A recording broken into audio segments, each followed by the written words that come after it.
نبی علیہ السلام کے دور میں ایک واقعہ رونما ہوا.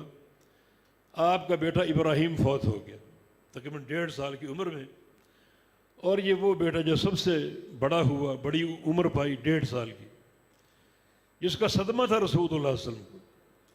جب آپ کی جھولی میں اس کی سانسیں اکھڑ رہی تھیں تو اللہ کے پیغمبر کی آنکھوں سے آنسو جاری تھے، اور آپ یہ جملے فرما رہے تھے کہ ان العین تدمع والقلب يحزن ولا نقول الا ما يرضي ربنا وانا بفراقك يا ابراہیم لمحزونون. اس وقت دل میں بڑا غم ہے اور آنکھوں میں آنسو ہیں، اور ہم اپنی زبان سے وہی جملے کہیں گے جن میں رب تعالیٰ کی رضا ہے، لیکن میرے بیٹے ابراہیم تیری جدائی سے مجھے صدمہ بہت ہوگا، صدمہ بہت ہوگا، دکھ بہت پہنچے گا. یہ جملے آپ کی زبان پر تھے. بہرحال بیٹا فوت ہو گیا. یہودیوں کو ایک موقع مل گیا عقیدوں کو خراب کرنے کا، کیونکہ اتفاق سے اسی دن، اتفاق نہیں بلکہ اللہ کا امر، اسی دن سورج گرہن ہوا تھا، اور آپ نے اس تکلیف کے باوجود سورج گرہن کی نماز پڑھائی تھی، لمبی نماز. یہودی نے شوشہ چھوڑ دیا، ان کو عقیدے پر وار کرنے کا موقع مل گیا.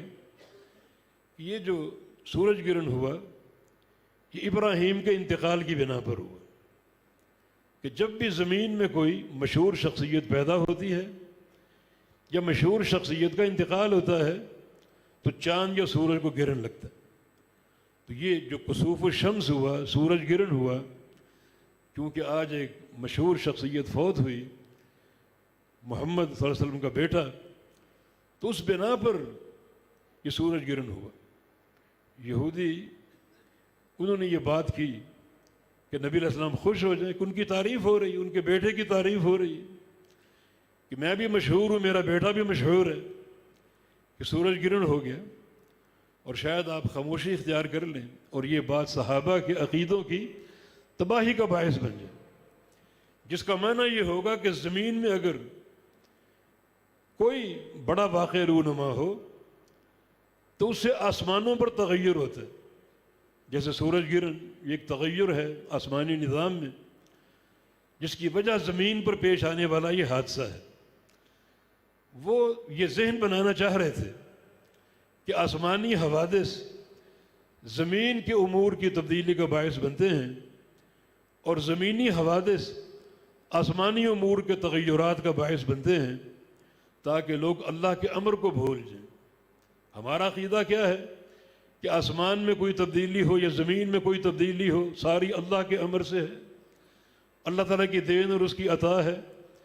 اس میں کسی تبدیلی کا عمل دخل نہیں ہے، نہ آسمانی حوادث کا زمین پر اور زمینی حوادث پر آسمان پر کوئی عمل دخل نہیں. حالانکہ نبی علیہ السلام پریشان تھے، بیٹے کی جدائی کا صدمہ تھا. یہودیوں کی بات آپ نے سن لی، منافقین کی بات آپ نے سن لی، اور آپ نے لوگوں کو جمع کیا اور خطبہ ارشاد فرمایا کہ ان الشمس والقمر آیاتان من آیات اللہ لا ينکسفان لموت احد ولا لحیاتہ فاذا رأیتم ذلک فافزعوا الی الصلاۃ.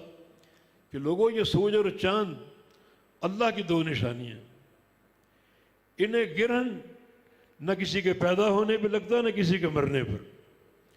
کسی کی موت یا حیات اس تغیر کا سبب نہیں بنتی، یہ اللہ کی نشانیاں ہیں.